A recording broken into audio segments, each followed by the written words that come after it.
Hi everyone, welcome to Cozy Corner Chronicles. Sorry about the car noises. I'm Julia, And I'm Liz. and we have a really special guest on our podcast today. Will our special guest please introduce herself? Hi everyone, I am Cee Yang, who is an indie romance author. Yay, we're so excited to have you. We're so excited that you Yes. agreed to do this because I absolutely ate up both your books so quick. Oh wow. So quick. Well, I'm glad you enjoyed them. Yes. So we'll get into that later. But do you want to Yeah, just tell everyone about yourself, just in general, what you like to do for fun, anything you want everyone to know? this is the hard part, right? Talking about yourself. Yes, Literally. So always.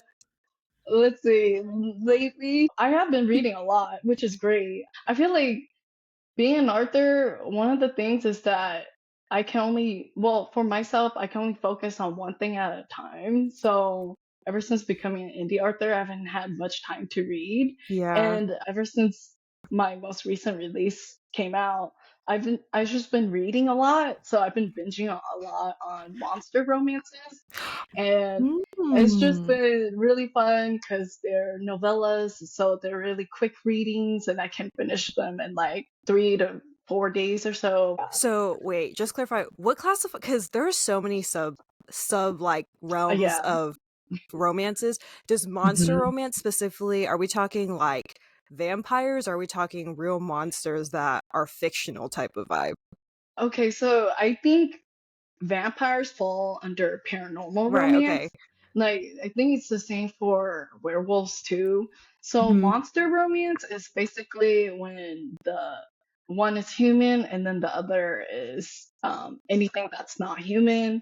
So, a Interesting. demon, for example, I mean, I guess the lines could blur and could be considered paranormal, but demons can be considered monster. There's gargoyle, there's orcs.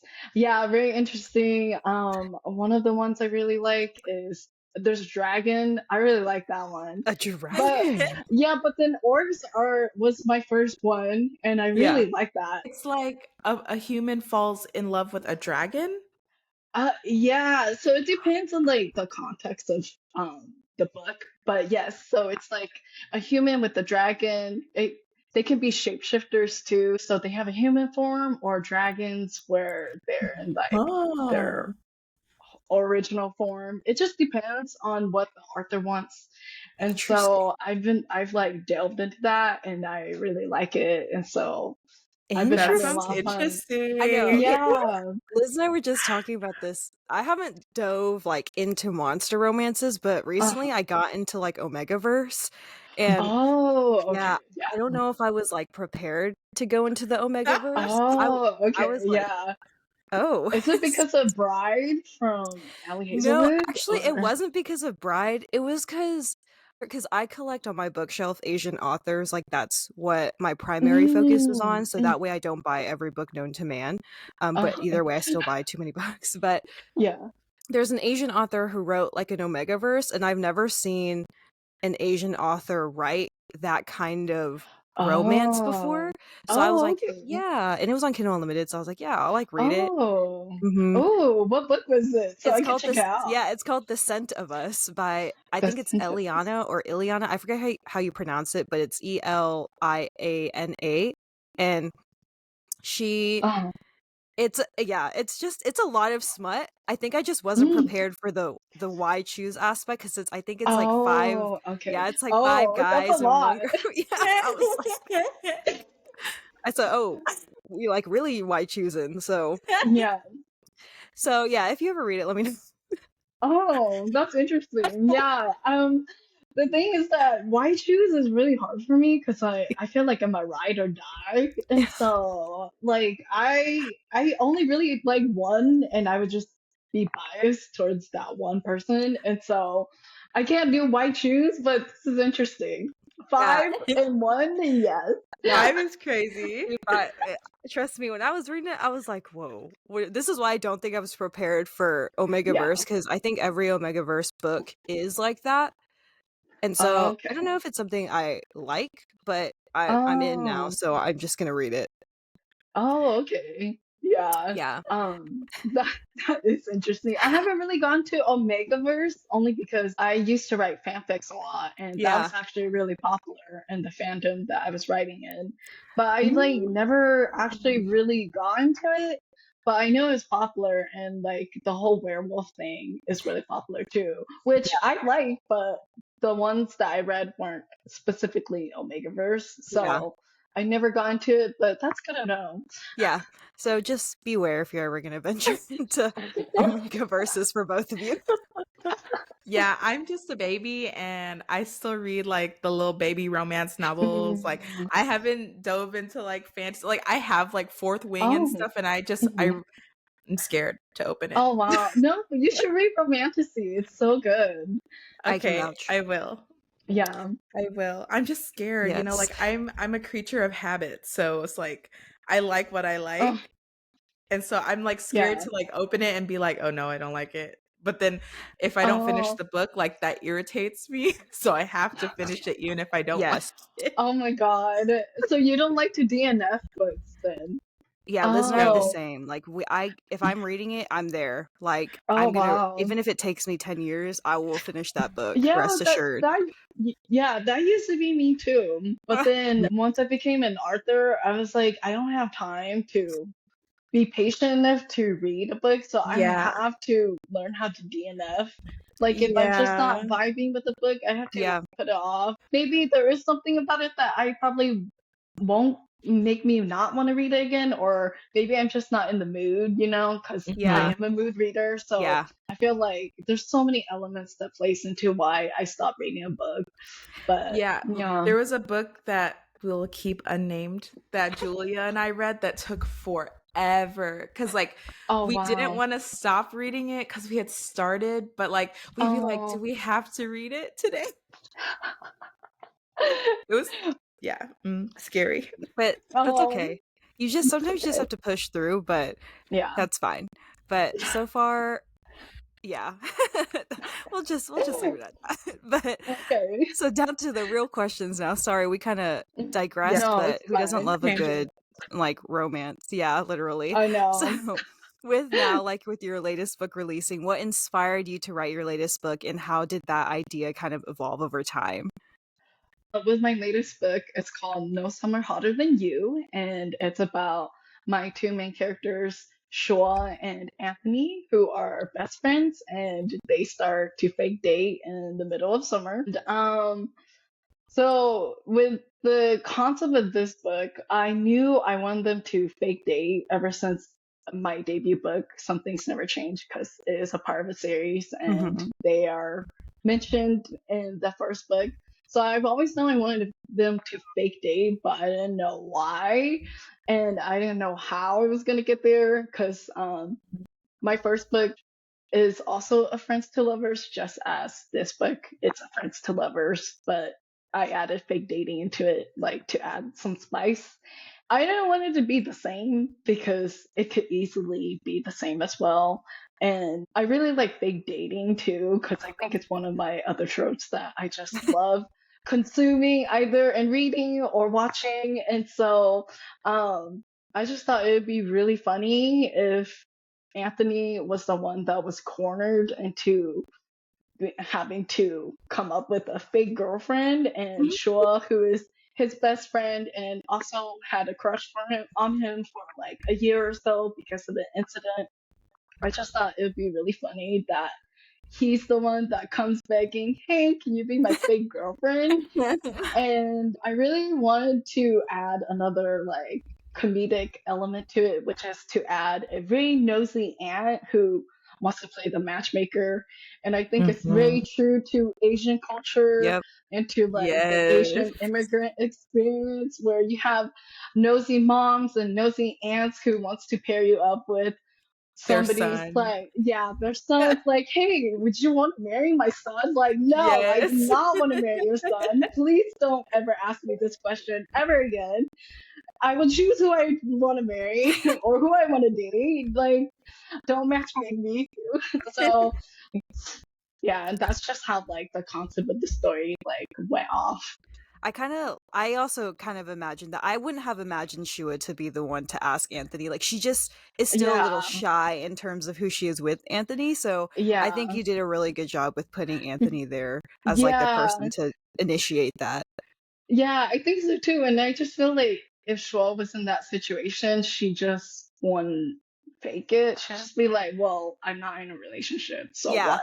Yeah, like And then I feel like with Anthony, because his mom, well, he loves his mom. And so he's going to be like, okay, I'll fold into you. And in a way, he's kind of a people pleaser, um, especially when it comes to his mom. And so I guess that kind of makes him a mama's boy in a way. But then, like, how am I going to, like, have evidence to, like, be in a fake relationship? So he's just, like, the perfect comedic relief in a way. I agree. I love that. So, how do you handle like writer's block, or if you're writing and you come across like creative challenges, how do you go about that? Yeah, so with writer's blocks, I usually set it out because I would have no choice but to just let myself sit in the moment and like just do mundane things and hopefully things like my creativity would just churn. Luckily, with this book, I feel like I didn't hit that many writer's blocks because Oh, it good. just flowed so easily. And I think it has to do with the fact that this is the second book of a series and most of everything has been established, like this alternative Hmm. universe has already been established in the first book. And I don't have to worry too much about like the nitty gritty details, Hmm. especially because it's the second book already and their relationship is somewhat established in a sense that we know that they're friends and that they own a duplex together and they live next to door to each other. It's just the journey of them going from friends to fake dating to being a real relationship was like the main story that I would have to think of versus oh why are they friends or Hmm. how did they become friends or like what did they mean to each other and all of that, which was more of what I had to figure out in the first book.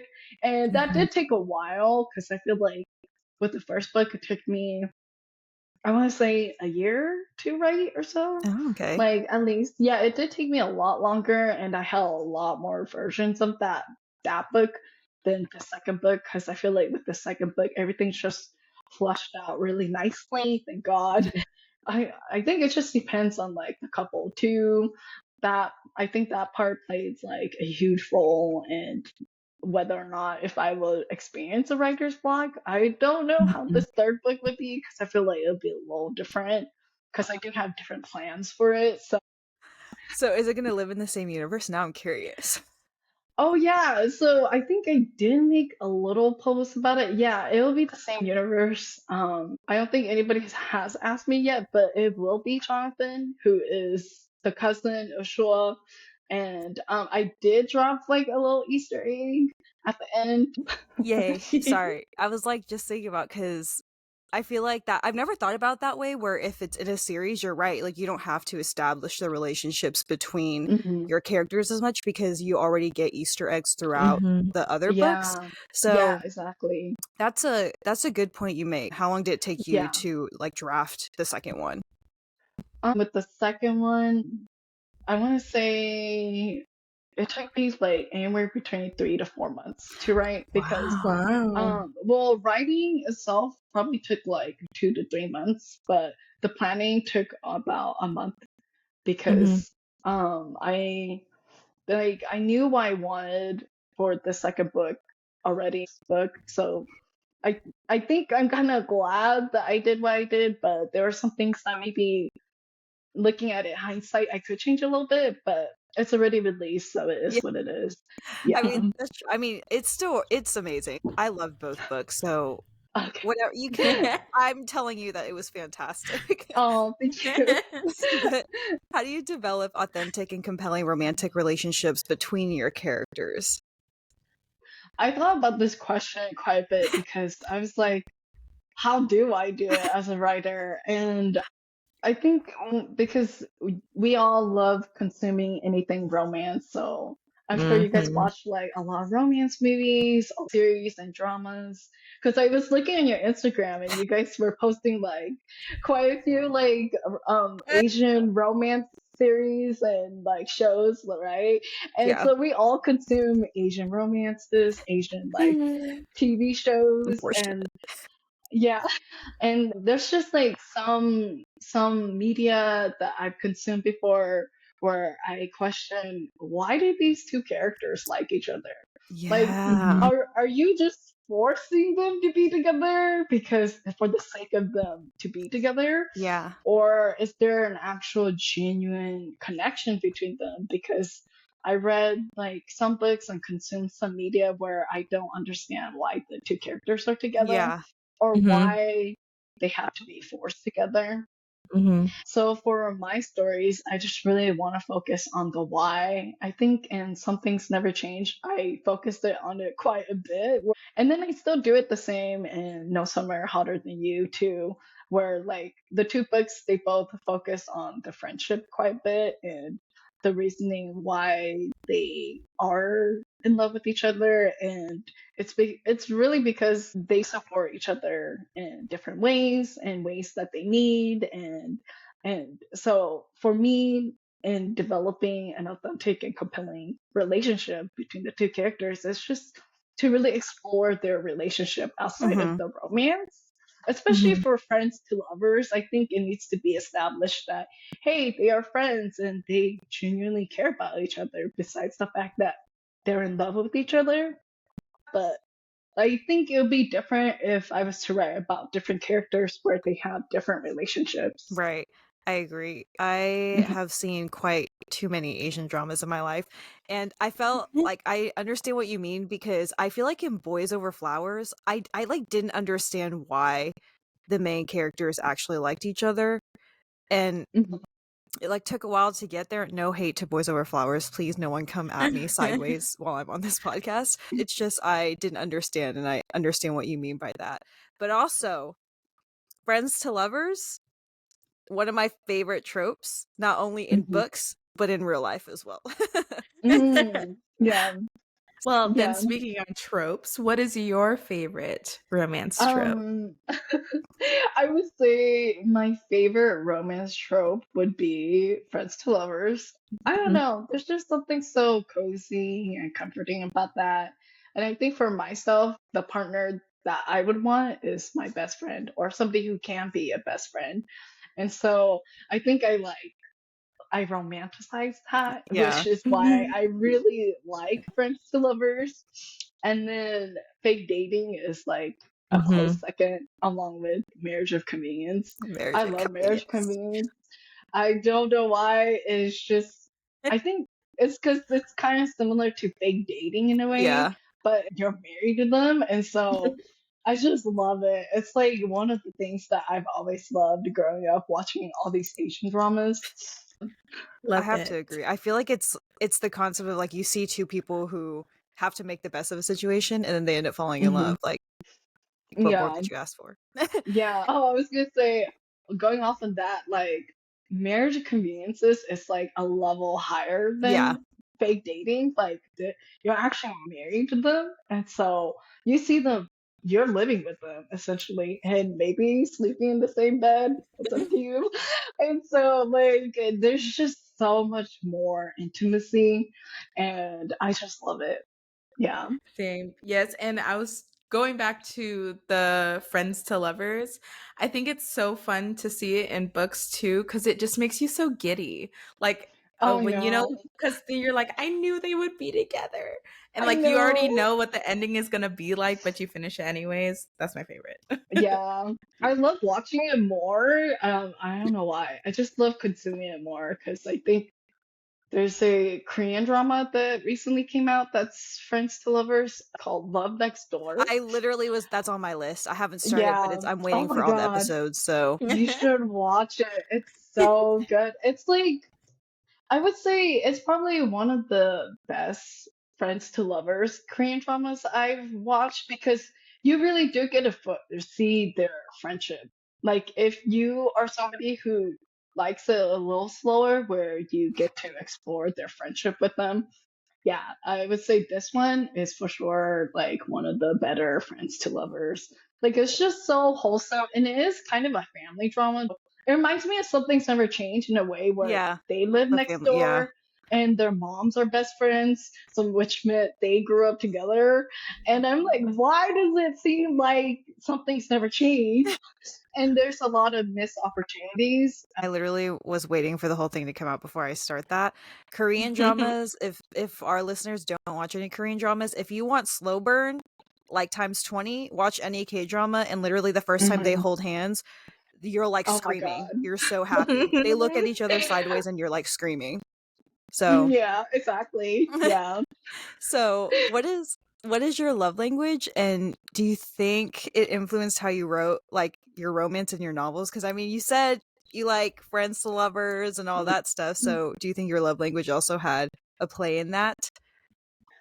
So my love language is quality time, which I think it does play in a role in the way I write because I feel like with Something's Never Changed, I wrote it's more of a slice of life. And for me, quality time is the everyday mundane things. Mm-hmm. Like some people they may think quality time is oh, you go out and you spend time together or anything like that. But like in Something's Never Changed, you really get to see the way both Andy and Julie's lives meld together.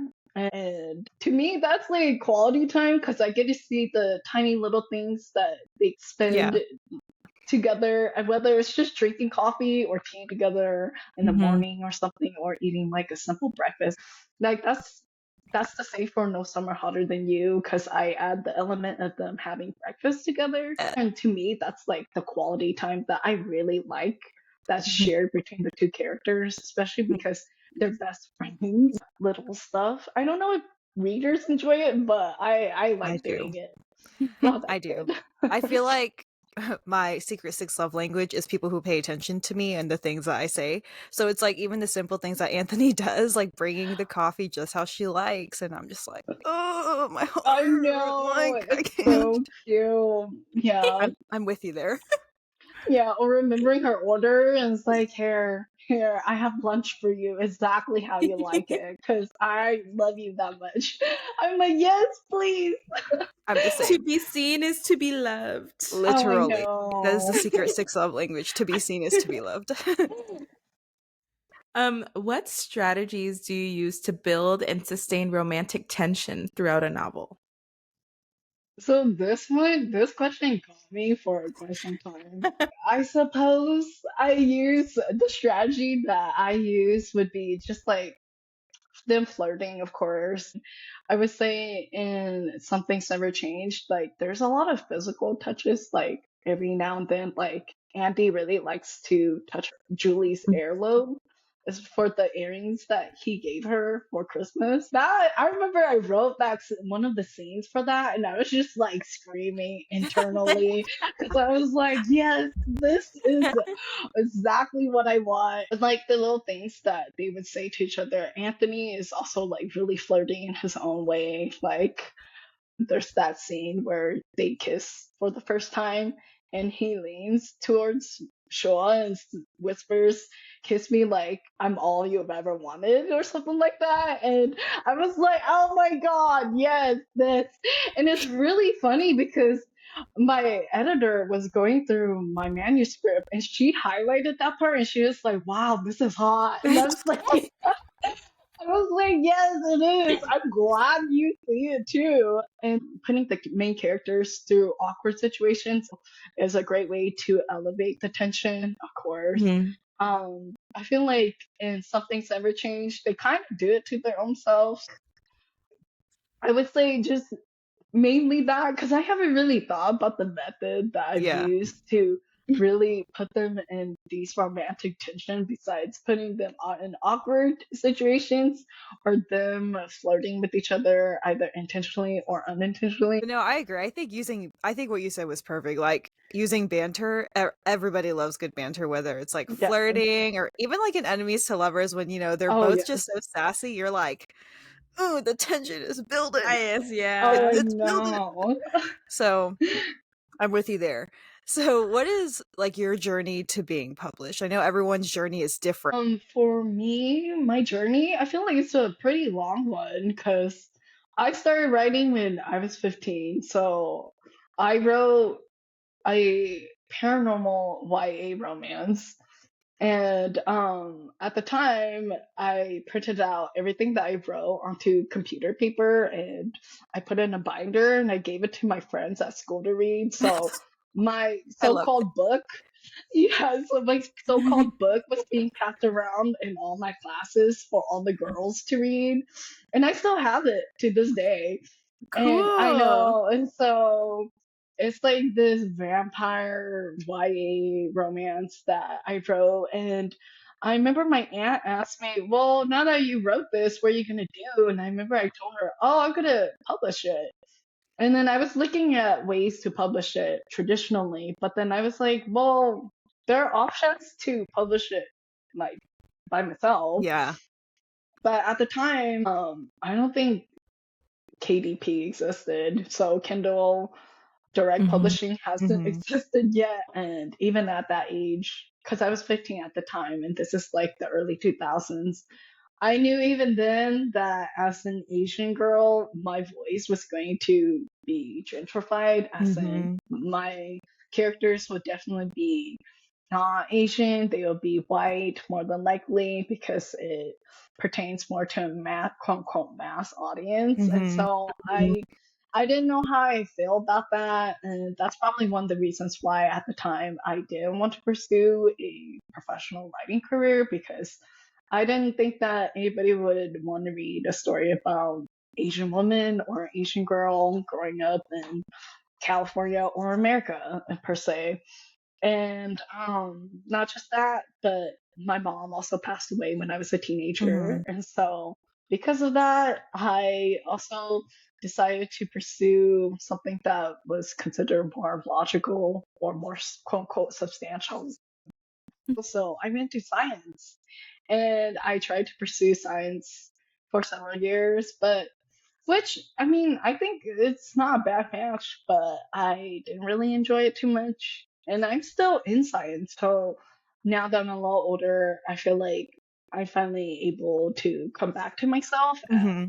the age of 15 and to my younger self. And me publishing as an indie author is essentially me coming full circle because at the time I told my aunt that I wanted to publish and I did self publish eventually. And that's exactly where I am.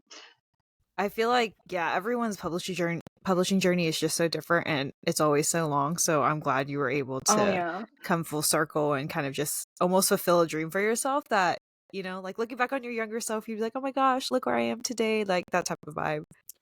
And Hmm. I'm glad that it was able to happen for you like later in life too, because I feel like I Hmm. think this is a conversation that we had even prior to our interview with you. Like, I feel like stereotypically, all of us Asian American, after like getting to decide to go to college, there's no choice after. It's either you're going to be a lawyer, you're going to be a doctor, you're going to go Yeah. into science. Like there's no creative journey for us. Oh, And then a yeah. lot of us figure out after, like, hey, I really Like, like to write, or hey, I like to paint, or hey, I like doing Mhm. graphic design. Like, Yeah. but none of that was an option for us because it wasn't sustainable.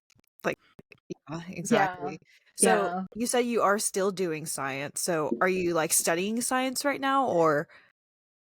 I'm working in science. That's all I will say. So I am working in science. So I mean, I'm still interacting with the field and everything. Yeah. Yeah. So Would you little ever side think gig. about like throwing that into your books?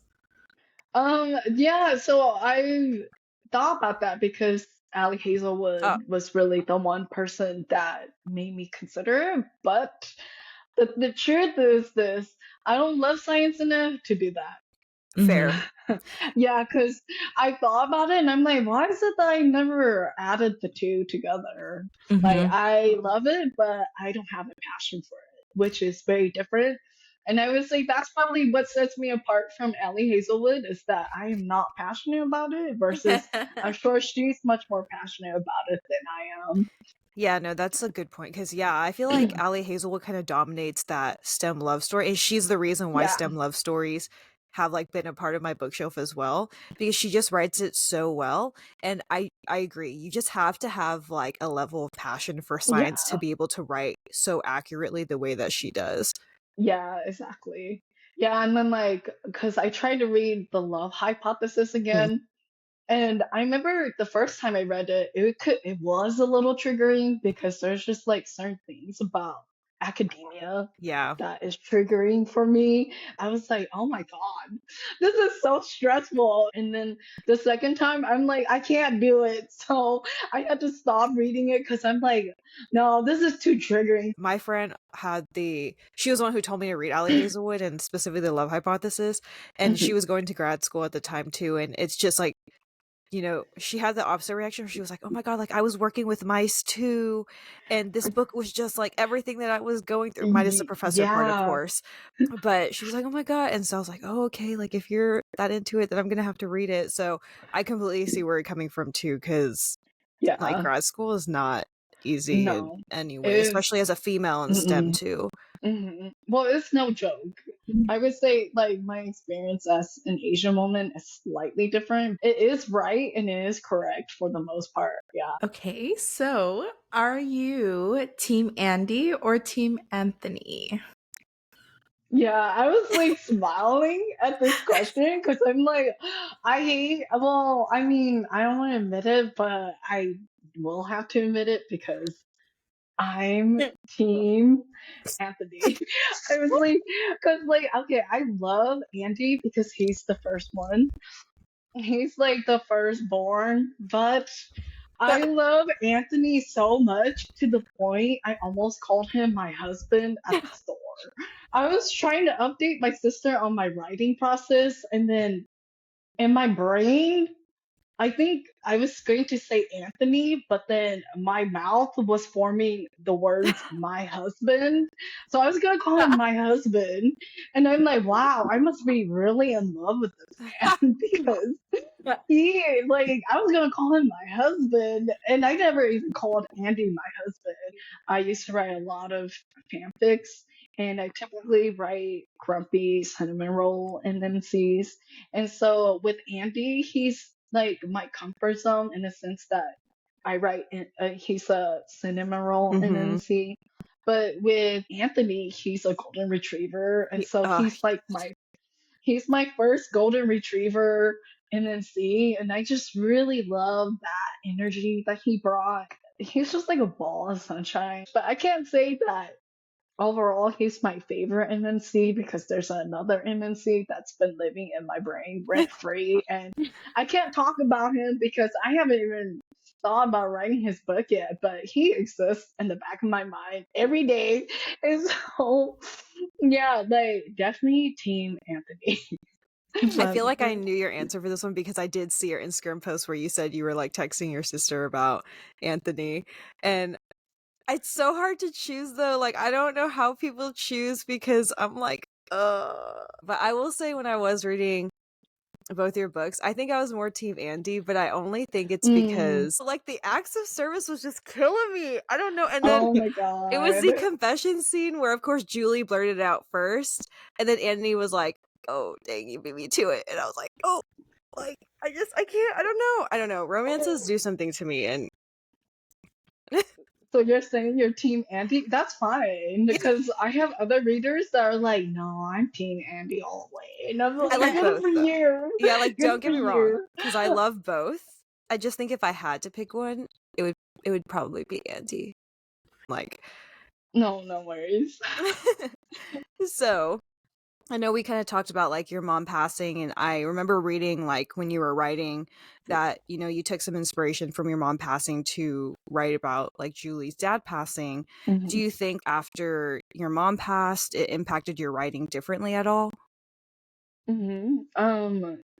Definitely for sure because one of the tips I always hear, especially as established authors, is that we should write what we know. And I clearly took this tip really dear to my heart because I do write what I know for most of it. And it would only make sense that I would write like stories with elements that's inspired by my own life and my own story, and incorporate like elements like exploring Julie's dad's death, along with me exploring my own mom's death as well. And I think it's really just because it really is what I know. And I think for me, it's healing in a sense where I get to sit in a space where I explore these emotions and these elements of my life that I'm incorporating into my Mm-hmm. stories. But yeah, I would say for sure, like her death has impacted me a lot. And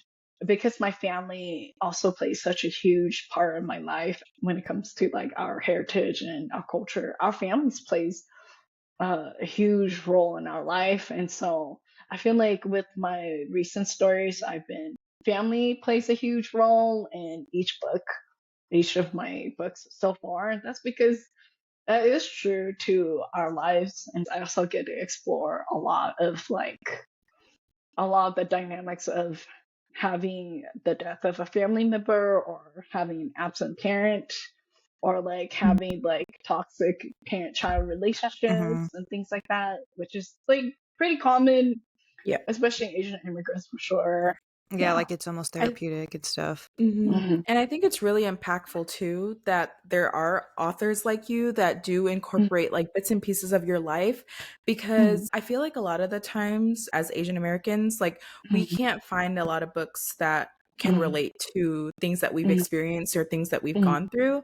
So when authors are able to throw in a little bit of things that they have personally experienced or things that have impacted them growing up, like it's Hmm. easily relatable, or you Hmm. know some like we're seeing things that we know as well. Hmm. Yeah, a lot of people have actually reached out or have commented in reviews that they really like how I explored the toxic relationship Mm-hmm. that Shoal has with her mom. And I didn't know what to expect because I was actually kind of worried about that because I mean, I knew it was true for my experience and Mm-hmm. what I've seen in my family and what I've heard with my cousins and such, because they have very similar like relationships with their mom too. And I did at one point have like a similar relationship with my mom, but it's never that extreme. Like I would say that's the most extreme I think any toxic parent child relationship could be.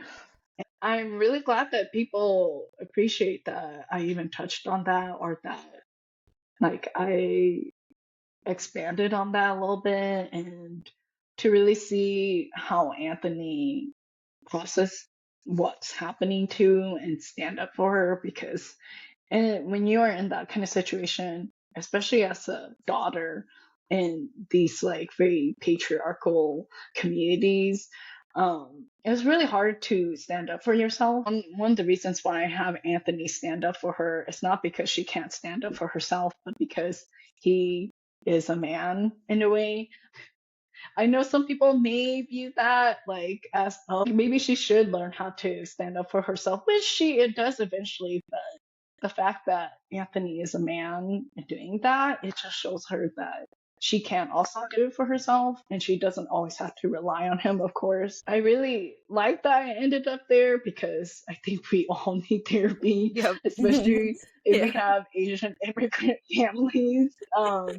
And I also think though that like I like that Anthony stood up for her too, just because when you have a toxic family relationship or just like a toxic relationship with like an Asian mom or even like an Asian dad, whatever it may be, Mhm, I feel like Anthony standing up for her and being there for every instance where he already knew that it wasn't going to be a good encounter. It really probably mhm. healed her inner child too, because I feel Oh like yeah. growing up, you want someone to help you like stand Mhm, up, so it probably I don't Mhm. mhm, know, like when I read that too, I was like, oh, it's just so sweet, like it's mhm. emotional, and I'm sure like if Shua was a real person too, like that Yeah. probably would have healed her inner child a lot. Mhm. Yeah. I mean, I think there's a lot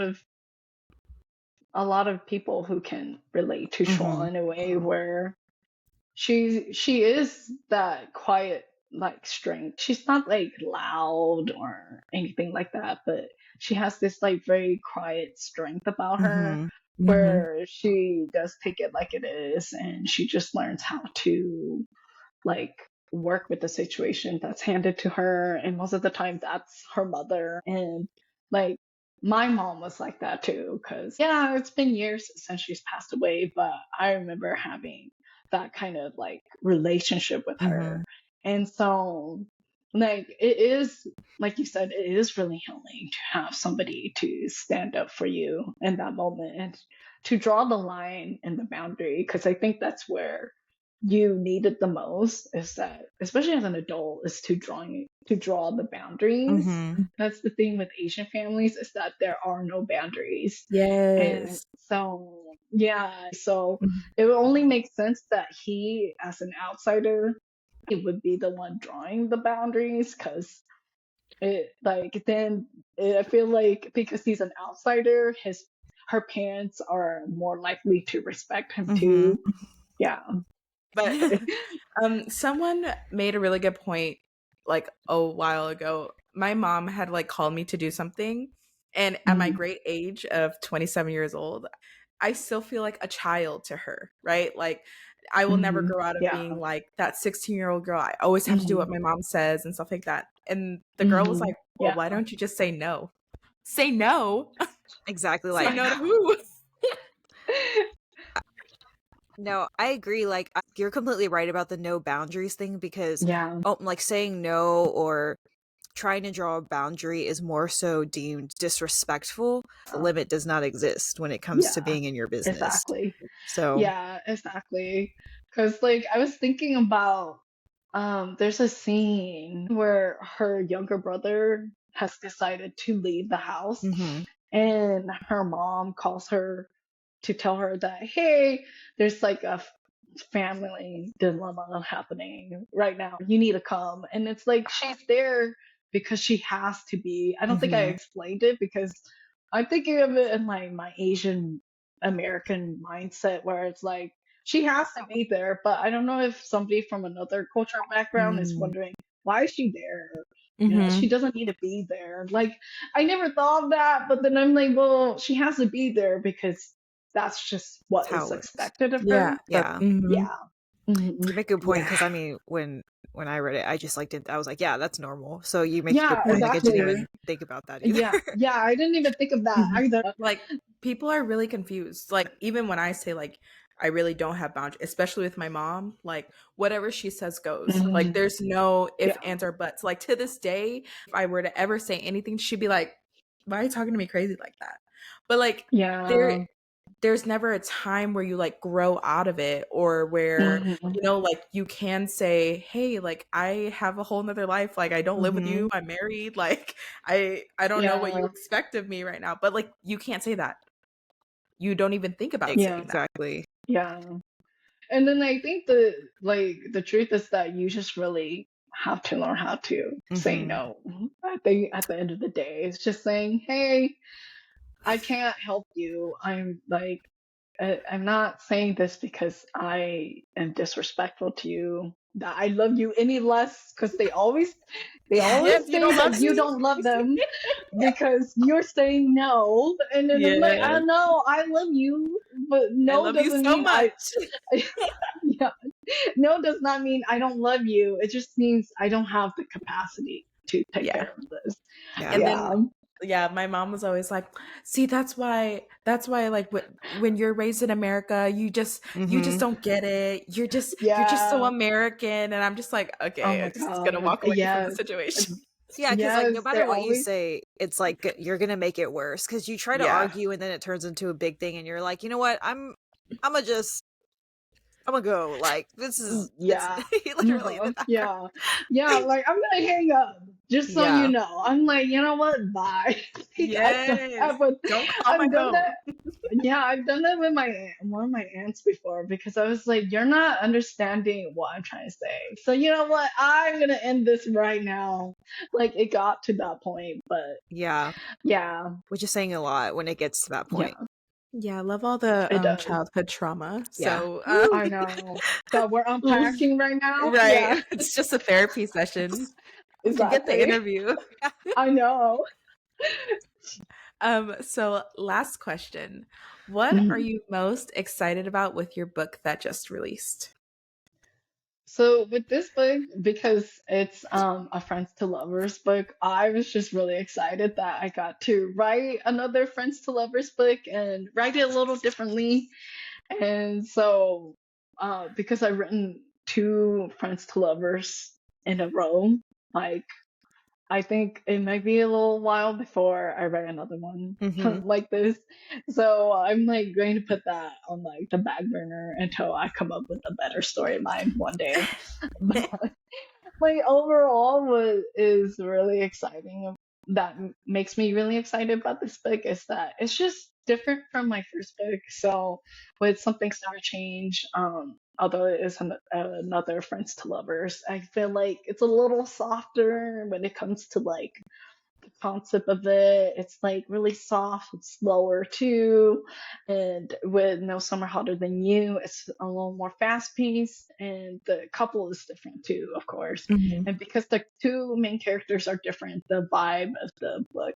And I just really like it because I love like both Shua and Anthony so much. And you really do get to see why they love each other. Not just like romantically, but friends wise. Mhm. And then like the whole dilemma of them whether they should confess to one another after the climax of the book or not. So, Yeah, well, they were both fantastic reads, and the spice was there, so if you guys like a little spicy, mhm. the Yeah, spice it was is there pretty too. spicy. Yeah. Yeah. Were your other fanfics also spicy too?